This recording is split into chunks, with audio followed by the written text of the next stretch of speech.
Hello guys, it's Rickaquaog and welcome to another video. In today's video, we're going to go back to almost 4 years ago. I can't believe it's been 4 years already. This is the iPhone X. We're going to see if it's still worth picking one up in 2021 or if you should totally stay away from this. So without taking much of your time, let's get to the video.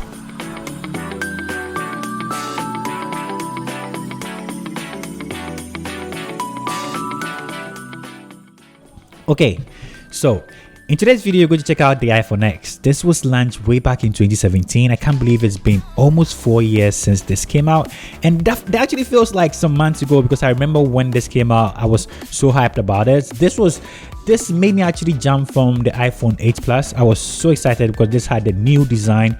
This started the notch generation and all. And so far, this is what I think about it. When you talk about the design, this has a glass front and a glass back and has an aluminum frame all around it. When you take a look at mine, you can see this has actually taken a beating, but yo, it still looks premium. It feels like all the rust and everything gives it this industrial feel. The aluminum frame on here has taken a lot of scratches but still feels really solid and really premium. At the back, of course, this also comes with glass, so that means it supports wireless charging, and if you have a wireless charger, this actually supports it.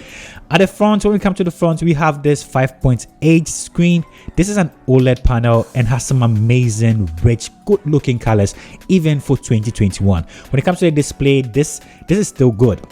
Even in 2021, the OLED panel on here has amazing, rich, punchy colors, but the only thing I've realized about the screen so far is I'm kind of experiencing some screen burning here.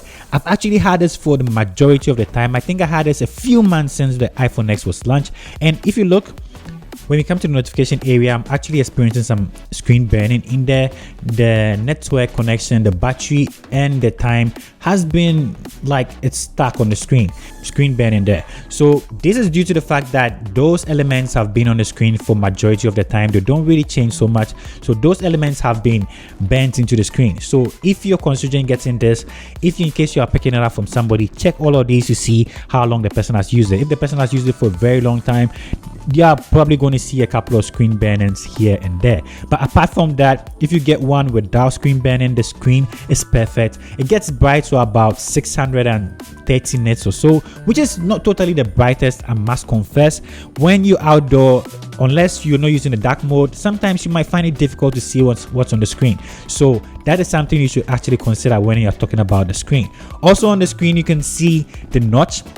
This was the first notch that was introduced in any iPhone. On the notch, you have the Face ID and the camera, the selfie camera, the 7 megapixel selfie camera on there. The Face ID on here, guys, the Face ID is one of the best I've tried. I absolutely love the Face ID on here. It works really fine, even in the dark, bright daylight. Every day that you decide to use the Face ID, this is going to work out.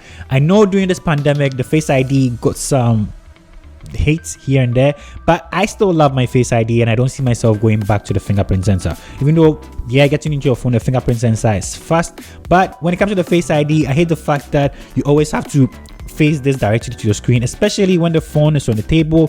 When you want to unlock it, you have to raise it and let it face you before you can get into your device. So that's something you should notice about this Face ID. So apart from that, the screen is great.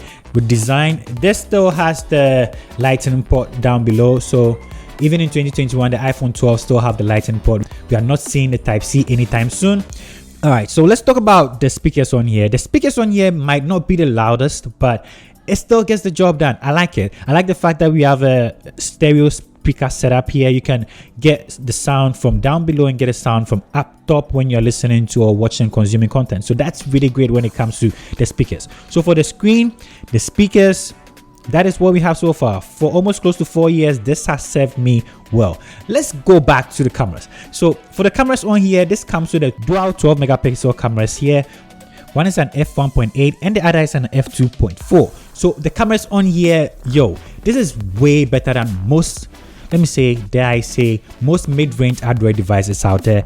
If you're going for this because of the cameras, you're totally not going to be disappointed.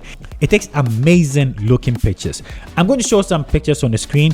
I've had this for so many years, so if you're talking about pictures, I can confidently say the pictures are great. Even though I'm not really a picture guy, but the pictures that come from this are really solid. When it comes to video, this is also able to shoot 4K and up to about 60 FPS. The footage on here is great dynamic range, amazing colors.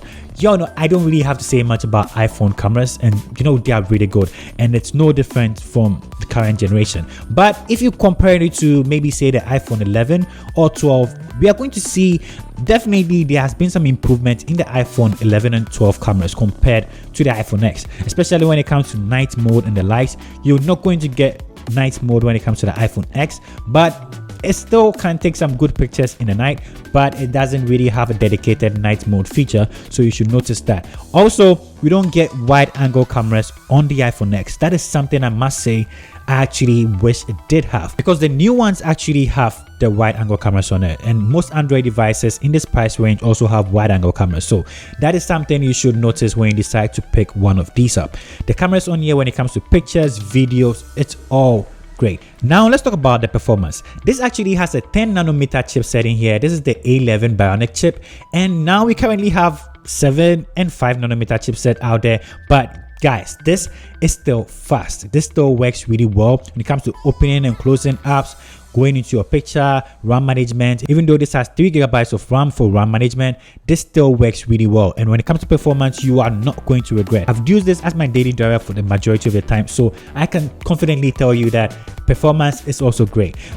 That makes me wonder, this is a 10 nanometer chipset found here, so that 5 nanometer chipset on the iPhone 12 is going to be, it's going to be super fast. iPhone's already fast, so that is going to be way faster than anybody really needs. But performance, this is great.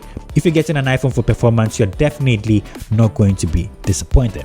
So that is it for the iPhone.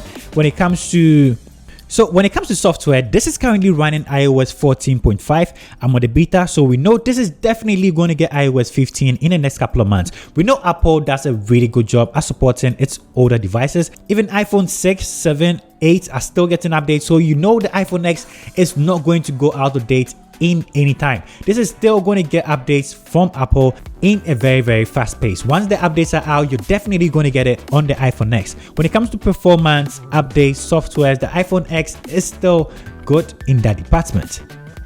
Alright, so now let's come to the batteries on here. This actually has one of the smallest batteries. This has a 2700 milliampere battery in there. We know that's not actually a problem when it comes to iPhones in the beginning, but I've had this close to 4 years, so the battery is actually degraded like a ton. It's not like it won't last me a day, but luckily enough I have a fast charger, so anytime the battery drains, I can easily go in there and juice it up. But if you're getting one in 2021, make sure you don't get anything below a 90%, because that is actually going to be terrible if you're going to use it as your daily driver. So the batteries on here might not be the greatest tool when it comes to devices in 2021. That is something you should note. So what have I left out? We've spoken about the design on here, we've spoken about the cameras on here, we've spoken about the screen, we've spoken about batteries, and so let's just summarize this up. The iPhone X in 2021 is still a good, capable device. You can even pick some up on the Apple Store refurbished or so, but it's still quite expensive. It's almost close to $700, which I think you can add a couple more bucks and get the iPhone 11 or even the iPhone 12 or the 12 mini. So if you're picking it up from the Apple Store, then I'll say just buy a new iPhone 12 or iPhone 11. But if you're coming from iPhone 5 or 4 or 6 and you want to experience this no Touch ID, the notch life, the iPhone X is a still capable device. And I'm sure you can probably get some on Amazon or eBay for about 400 or 500 bucks, and this is still a good device. So the iPhone X is still a capable device in 2021, but for the price, I think you could probably buy something better like the iPhone 11 or 12, because the price difference is not so drastic, it's not so dramatic. If you add something small, you can pick up the iPhone 11 or 12. But when it comes to performance and everything, the iPhone X is still a capable device, and if you're using one now, this shouldn't be a problem. So this brings us to the end of today's video. This is the iPhone X in 2021. This is still worth picking up if you're coming from a lower device like an iPhone 4, 5, 6. This is still a capable device, and if you get it for an amazing price, definitely pick it up. It's going to help you a ton. It's going to be a good device used in everyday usage. So this brings us to the end of today's video. If you're new to this channel, of course, don't hesitate to hit the subscribe button, like this video if you liked it, and leave in the comment section your view, comments, or anything, as I'm always hanging out with you. And I'll see you in my next upload. Peace. I'm out.